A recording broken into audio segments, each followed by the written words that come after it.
Hello दोस्तों, आज के इस वीडियो में हम पढ़ने वाले हैं रेखा, रेखाखंड और किरण को पढ़ेंगे। रेखा को इंग्लिश में लाइन बोलते हैं, रेखाखंड को लाइन सेगमेंट बोलते हैं और किरण को रे बोलते हैं। इस वीडियो में हम पढ़ेंगे कि परिभाषा, रेखा का परिभाषा पढ़ेंगे, रेखाखंड का और किरण, तीनों का परिभाषा पढ़ेंगे। साथ ही साथ उसका पहचान क्या होता है, सिंबल क्या होता है, और उदाहरण के साथ देखेंगे कि रेखा एक्चुअल में दिखता कैसा है। ये रेखा है कि किरण है, ये किरण है कि रेखा है, रेखा होने के लिए क्या विशेषता है किरण होने के लिए, और ये रेखाखंड है या नहीं, ये सब जानकारी लेंगे। देर के हुए आज की क्लास को स्टार्ट करते हैं और रेखा को समझते हैं। तो रेखा का डिफिनेशन, जो परिभाषा जो है ये लिखा हुआ है, जिसमें केवल लंबाई होता है उसे रेखा कहते हैं।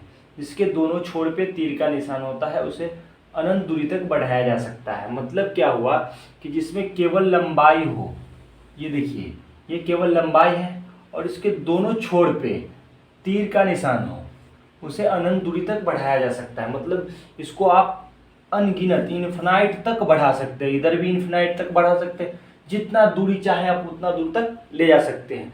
वैसे ज्यामितीय संरचना को हम रेखा कहते हैं। तो रेखा आपको समझ में आ गया, जिसके दोनों छोर पर तीर का निशान हो, इसको अनंत दूरी तक बढ़ाया जा सके, जिसमें केवल लंबाई हो, चौड़ाई और मोटाई नहीं होता है। इसमें क्या होता है, चौड़ाई और मोटाई नहीं होता, उसे रेखा कहते हैं। अब क्या बहुत अच्छे से समझ चुके हैं, तो अब ये भी जान लेते हैं कि रेखा का प्रकार भी होता है। रेखा का प्रकार मतलब रेखा कितना प्रकार का होता है। तो रेखा जो होता है दो प्रकार का होता है, एक होता है वक्र रेखा, दूसरा होता है सरल रेखा। ठीक है, वक्र रेखा कैसी रेखा को कहेंगे, जो टेढ़ा मेढ़ा रेखा होगा उसको वक्र रेखा कहेंगे, जो सीधा रेखा होगा उसको सरल रेखा कहेंगे। इसको बोलते हैं स्ट्रेट लाइन, क्या बोलते हैं, STRAIGHTLINE, स्ट्रेट लाइन। और उसको बोलते हैं कर्व्ड लाइन, कर्व्ड लाइन। तो आपको समझ में आ गया कि वक्र रेखा किसको कहते हैं, टेढ़ी मेढ़ी रेखा को, टेढ़ी मेढ़ी रेखा को वक्र रेखा कहते हैं और सीधी रेखा को सरल रेखा कहते हैं। तो सरल रेखा, रेखा कितने प्रकार के होते हैं, रेखा दो प्रकार के होते हैं, एक सरल रेखा, एक वक्र रेखा। वक्र रेखा किसको कहते हैं, टेढ़ी मेढ़ी रेखा को वक्र रेखा, सीधी रेखा को सरल रेखा। तो आप रेखाखंड का परिभाषा बहुत ही सटीक लिखा है और शॉर्ट लिखा है, ताकि आपको समझ में आसानी से आ सके। रेखा से कटे भाग को रेखाखंड कहते हैं। तो ये जो दिख रहा है आपको, ये एक रेखा है, ठीक है, ये आप रेखा है, आप ये पढ़ चुके हैं कि रेखा जिसमें सिर्फ लंबाई हो, चौड़ाई और मोटाई ना हो, इसको बहुत अनंत दूरी तक बढ़ा सकते हैं, दोनों छोर को। ठीक, तो क्या है कि रेखा, ये रेखा है, तो मान लीजिए इस रेखा पे एक पॉइंट यहाँ पे है, एक पॉइंट यहाँ पे है, ठीक है। इन दोनों पॉइंट से हम इसको काट के नीचे कर दिए, ठीक है, ये नीचे हो गया, ए बी ये कहलाया, ठीक। तो इसी को हम रेखाखंड कहेंगे।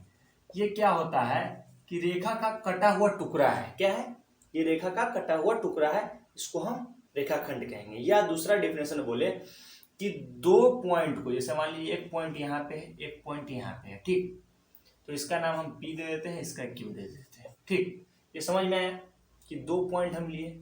अब इन दोनों पॉइंट को मिलाने वाली, दो बिंदु को मिलाने वाली रेखा को रेखाखंड कहते हैं। ये भी समझ में आया। या आप ये परिभाषा याद करके रख सकते हैं कि रेखा से कटे भाग को रेखाखंड कहते हैं, या आप ये कह सकते हैं दो पॉइंट को मिलाने वाली रेखा को रेखाखंड कहते हैं। तो रेखाखंड क्लियर हो चुका है। तो अब हम किरण पढ़ेंगे। मैंने आपके लिए किरण का परिभाषा और साधारण लिखा है, ठीक है। ऐसी रेखा जिसका एक छोर स्थिर हो, दूसरा गतिशील हो, उसे किरण कहते हैं। मतलब क्या हुआ, मतलब ये हुआ कि एक रेखा ऐसा होना चाहिए जिसका क्या हो, एक छोर स्थिर हो। जैसे मान एक एंड जो है, एक तरफ का छोर जो है वो फिक्स होना चाहिए, मतलब स्थिर हो, रुका हो, उसको हम बढ़ा नहीं सकते हैं, इसका मतलब यही हुआ। और दूसरा गतिशील हो, गतिशील मतलब उसको हम बढ़ा सकते हैं, आगे की तरफ उसको बढ़ा सकते हैं। वैसे ज्यामितीय संरचना को हम क्या बोलते हैं, किरण बोलते हैं। तो ये समझ में आ गया। जैसे क्या होता है, टॉर्च से जो रोशनी निकलता है तो वो क्या होता है, वो एक छोर उसका स्थिर होता है, ठीक है, और जो रोशनी है एक तरफ आगे बढ़ता ही जाता है। तो इस तरह से आप समझ सकते हैं कि किरण किसको कहते हैं, जिसका एक एंड जो है, एक पॉइंट, ठीक है, वो फिक्स होगा और दूसरा पॉइंट जो होगा, दूसरा छोर जो होगा, दूसरा एंड जो होगा वो गतिशील होगा। ठीक, तो समझ में आ गया किरण। लास्ट टॉपिक पढ़ लेते हैं कि किरण का जो सिंबल होता है इस तरह का होता है। मतलब अगर कहीं पे किरण को बताना होता है तो शॉर्ट में हम इस तरह का एरो का निशान देते हैं, इसको किरण कहेंगे। रेखा का क्या होता है कि दोनों एंड पे इसके एरो का निशान मतलब तीर का निशान होगा।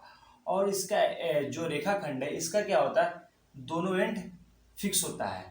इस तरह से अगर आपको दिखे सिंबल तो उसको समझ जाइएगा कि ये सिंबल किरण का है, ये रेखा का है और ये रेखाखंड का है। तो आज की क्लास अगर आपको पसंद आई हो तो इस वीडियो को अपने दोस्तों के साथ शेयर करें और इस चैनल को सब्सक्राइब जरूर करें।